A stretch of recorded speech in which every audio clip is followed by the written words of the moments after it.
Hey y'all, hey, we are back and I have decided to pick up another show. Which look at that. Consistency, right? I am going to be reviewing All the Queen's Men. And I didn't do season 1 because I wasn't really sure. I kind of wanted to get a feel. That's how I typically do with shows. I probably watch the whole first season to see if I'm that invested. And as far as it comes to All the Queen's Men, I am invested, honey. This is another Tyler Perry production. A BET production. I don't know if it comes on regular BET. I watch it on BET Plus if you're interested in watching. It is a TV series based on the book entitled Ladies' Night by Christian Keys. And I know you're probably saying she reviewing another show about strippers. I am. I sure am. I don't know if it's a problem. You probably subscribed to no way, so it don't even really matter. Anyway, I like the show, so I'm gonna come in with y'all every week and talk about it because I ain't got nothing else better to do. So we're gonna start from the top. Season 2, episode 1, entitled Amplified. I'm going to give you a quick recap from season 1. In the event that you have not, I would also suggest that you go back and watch season 1 because there was a lot going on in that one, but I'm going to give you a quick recap. All right. First of all the Queen's Men, like I said, based on the book Ladies' Night by Christian Keys. It is about a madam.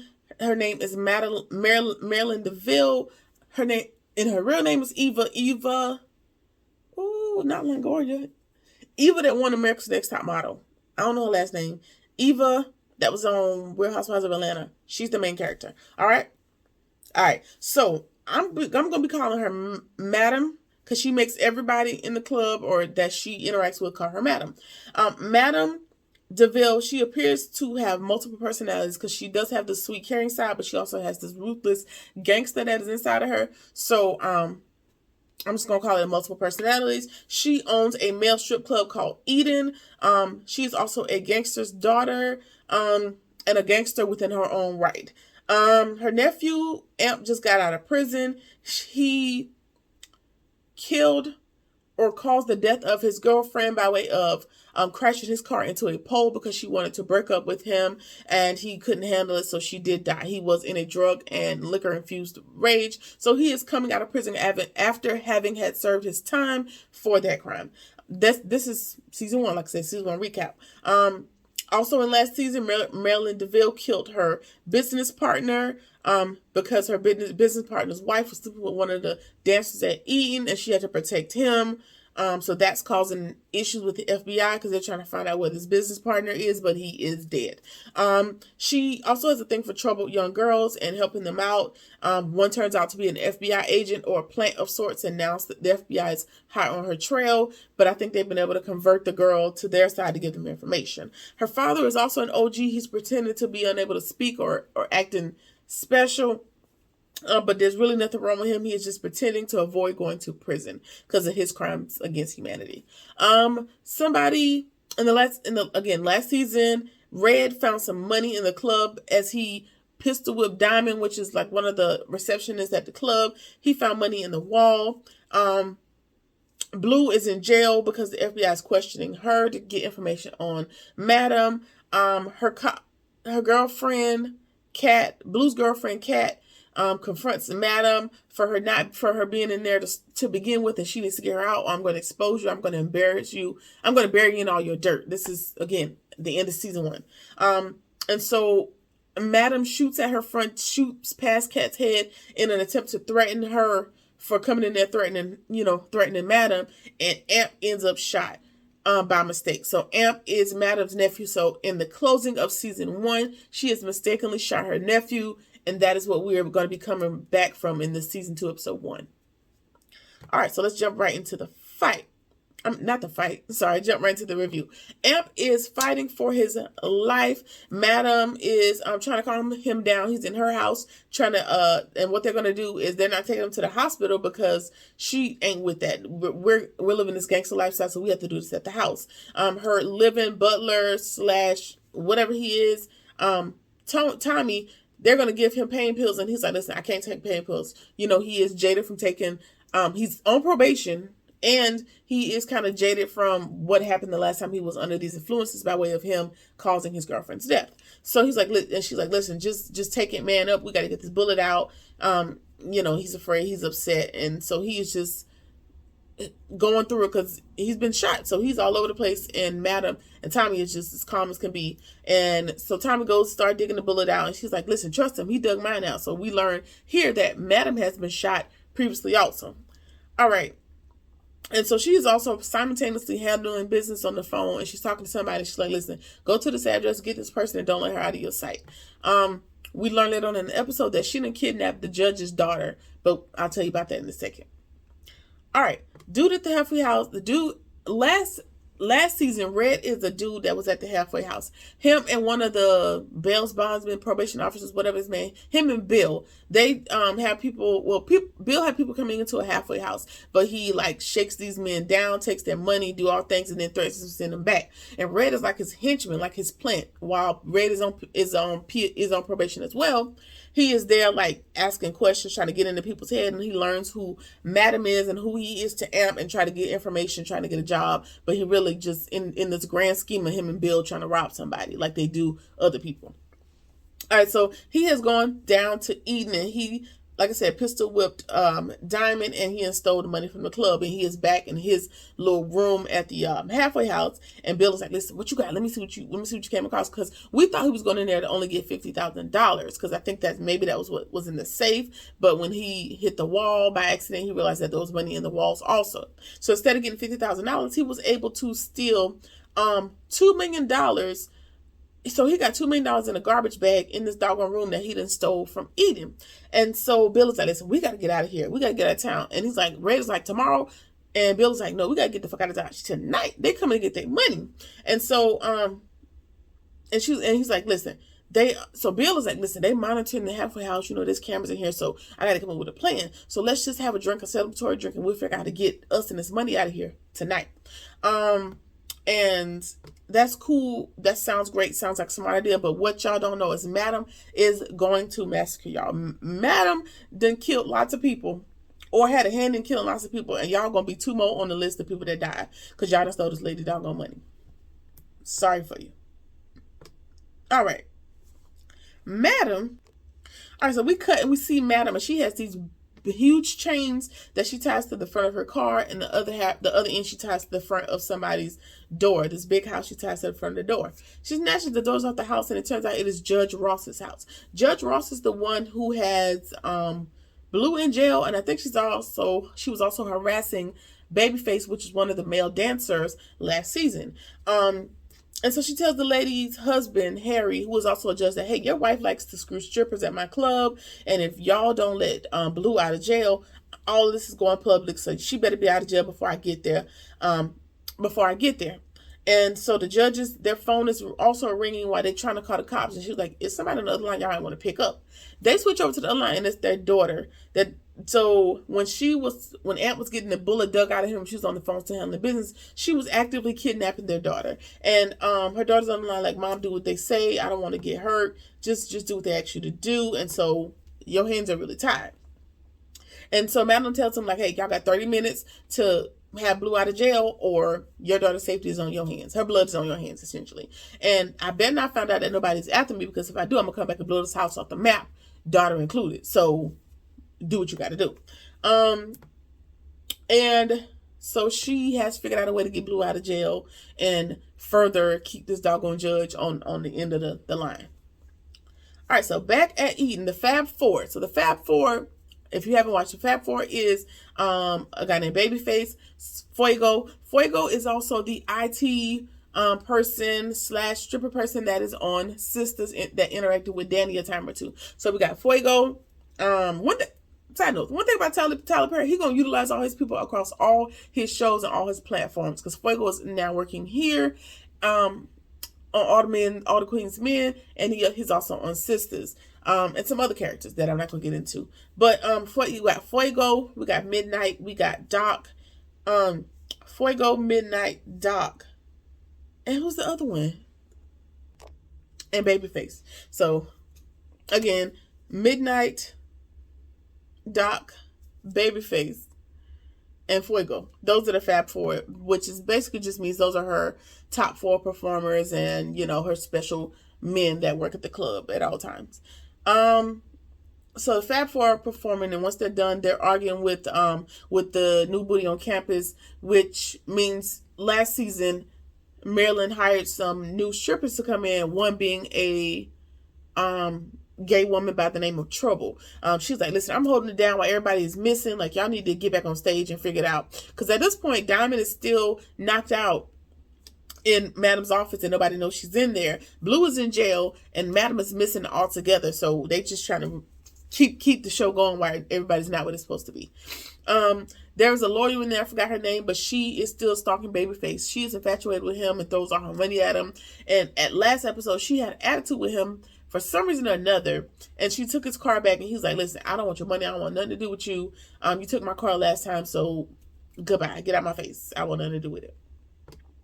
All right, security is talking to Doc, and he's like, listen, I don't know whose Rolls Royce you are driving, but somebody's snooping around it. And Doc, well, we'll get back to that. So something's going on with this car that he's driving. All right, Midnight's talking to some chick, and they're just flirting with each other, and he tells her, you know, take me to the VIP room. She was like, listen, I ain't got enough money to take you to, because there's a $300 minimum to take people back to the VIP room. And she was like, listen, I only got $200, and I cannot have this place on my ATM receipt, you know, my bank account, so I can't take no money out here. And he's like, okay, I know someplace you can go that $200 to get you, and so I'll tell you what he took her in a minute.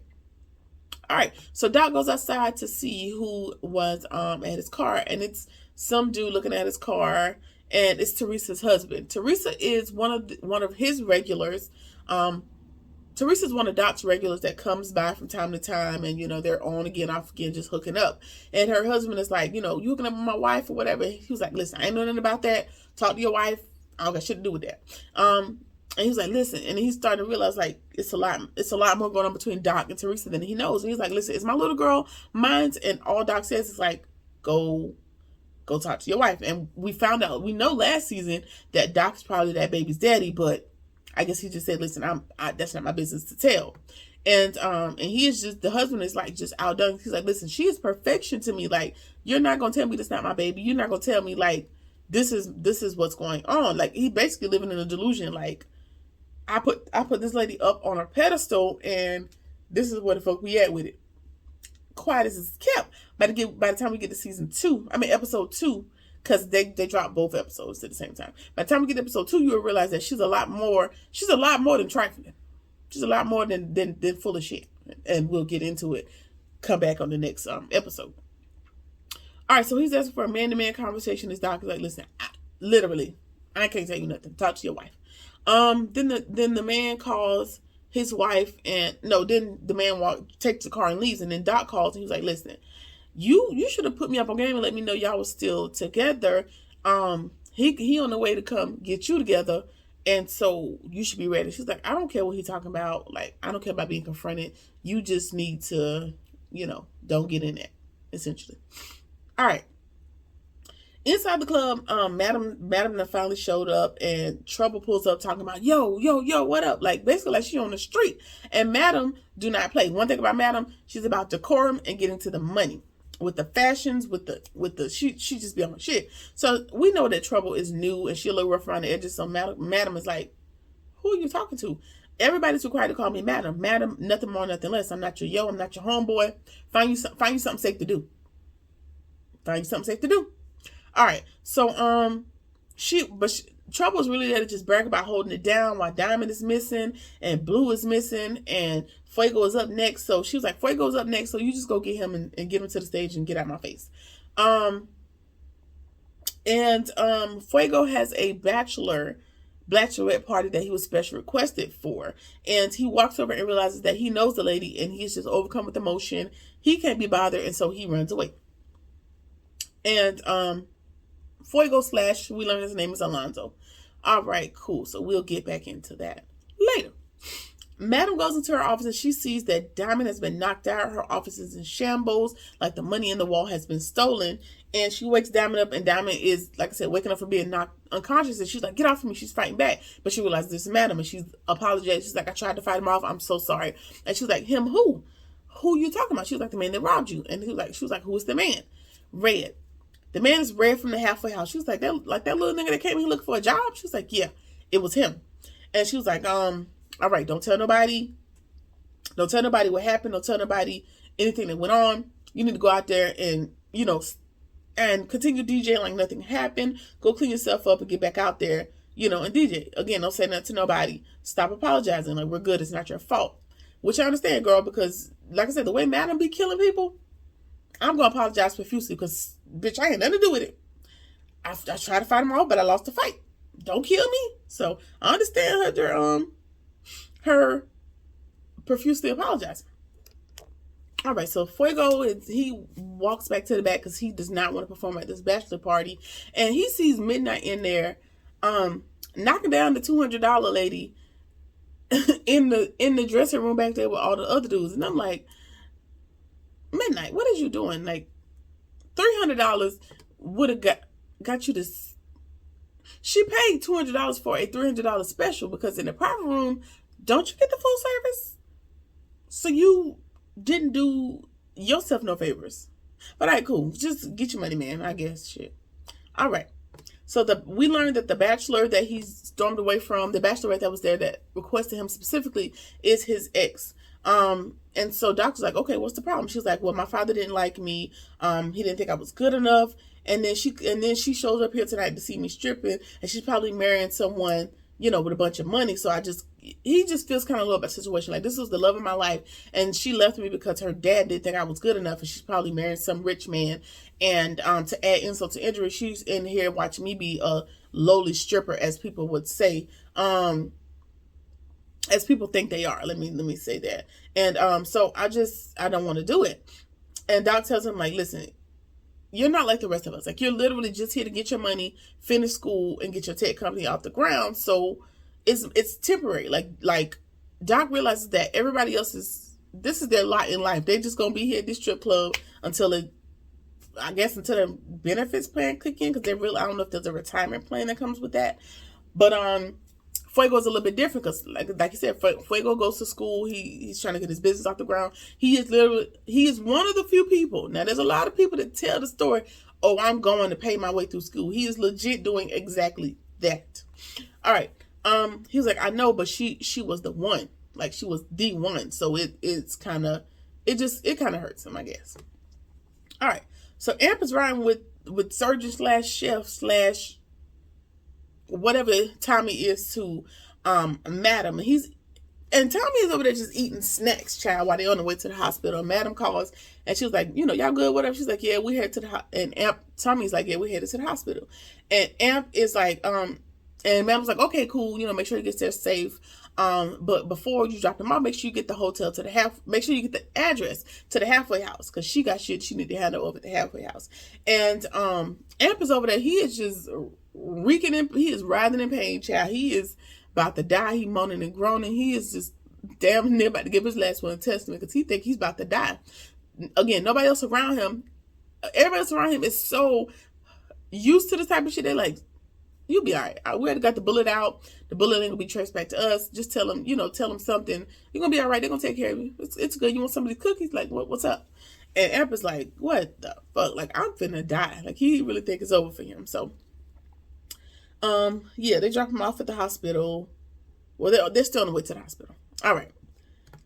Red is in the room, and he is playing in the money, like, doing the money phone thing that people do. And Bill comes in with some celebratory bills, and they are, talking about what they're gonna do with their money, with their half of the $2 million. And Bill is like, I'm gonna be on the beach, I'm gonna be in a Speedo. And Red's like, no, I'm buying a house, I'm buying a car. And they just talking, they chopping it up. And then Red starts to feel real funny, like his head a little spinny, he feeling a little woozy. And Bill done drugged his ass. He is drugged, and it's night for you, nigga. Like, it's time to take a nap. Bill took all that money, and he is on the lam. And I ain't never been so happy to see somebody get drugged in my life. I have never been happy to see somebody get drugged in their life. Let's just put that out there. But I was happy because, Red, you did all that and you stole that lady's money. And Red is dumb. Red is dumb because, first of all, Bill has a history of setting folks up, getting over on people, robbing, stealing, doing all this thing. And then during the conversation, Red asked Bill, like, hey, when's the last time you got some, when's the last time you got some cheeks or whatever? And Bill's like, oh, I get cheeks all the time. So it's giving very much drug people and take their booty in the halfway house. That's what it gave for me. Because you live in the halfway house too. And there's only men that live in the halfway house. Something don't sit right. Anyway, good for his ass. He is drugged and Bill is gone with the money. And that sucks because that madam's going to kill you for no goddamn reason. You didn't even get to enjoy the money. All you did was smell the shit, make a money phone, and you dead. You did all that. Didn't even get to enjoy nothing. Stupid self. All right. Madam goes to pick up Blue from the jail and they're just talking in the car. And she tells her about Kat coming to see her in, whatever. She's like, you talk to her, but we're good. It's all good. We're straight. And Blue's like, Madam, where you going? This ain't the way to the club. And she's like, no, we got to go to the halfway house because we going to see Mr. Red. We got some business to handle. And Blue is like, all right, it's game face. What's up? What we doing? And simultaneously, Tony is dropping Amp off at the hospital. And like I said, this is common practice. He done put him out on the curb. He's like, all right, I'll let you. Basically, I guess when you're in that gangster lifestyle, hey, the bullet is out. You just here for them to patch you up.